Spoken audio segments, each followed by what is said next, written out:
உறவுகளே எல்லாரும் எப்படி இருக்கீங்க? நல்லா இருக்கீங்களா? இந்த 2025 எப்படி எல்லாருக்கும் போகுதுன்னு சொல்லிட்டு சொல்லுங்கள். எனக்கு ரொம்பவே மோசமாக போகுது மக்களே. இன்றைக்கி செவ்வாய்க்கிழமை வெத்தலை தீபம் நல்லபடியாக ஏற்றிட்டேன். ஸோ என்ன சொல்லுவாங்களே, ஏற்ற முடியாதுன்னு நினச்சேன். இருந்தாலும் எங்கள் அப்பா என்னை எவ்வளோ கஷ்டத்தில் இருந்தாலும் நீ வெத்தலை தீபம் ஏற்றியே ஆகணும்னு சொல்லியாச்சு. அதனால் நான் ஏற்றிட்டேன்.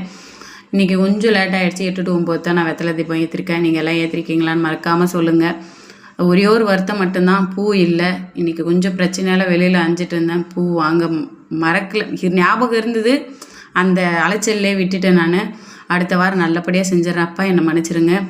உங்களுக்கும் ஒரே ஒரு விஷயந்தான் சொல்லுவோம் மக்களை, எவ்வளோ கஷ்டம் வந்தாலும் இந்த வெத்தலை தீபத்தை கைவிடாதீங்க. சோதிப்பார், சோதிச்சு தான் நம்மளை எல்லாத்துக்கும் மேலே கொண்டு வருவார். சோதிப்பார், கைவிட மாட்டார். நம்புங்க, நல்லதே நடக்கும், நல்லதே நினைங்க.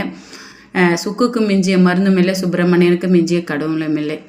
எல்லாருக்கும் நல்லதே நடக்கும் நானும் வேண்டிக்கிறேன். இந்த வீடியோ பிடிச்சினா லைக் பண்ணுங்கள், கமெண்ட் பண்ணுங்கள், ஷேர் பண்ணுங்கள், சப்ஸ்கிரைப் பண்ணுங்கள், எங்கள் சேனல் சப்போர்ட் பண்ணுங்கள். பாய்.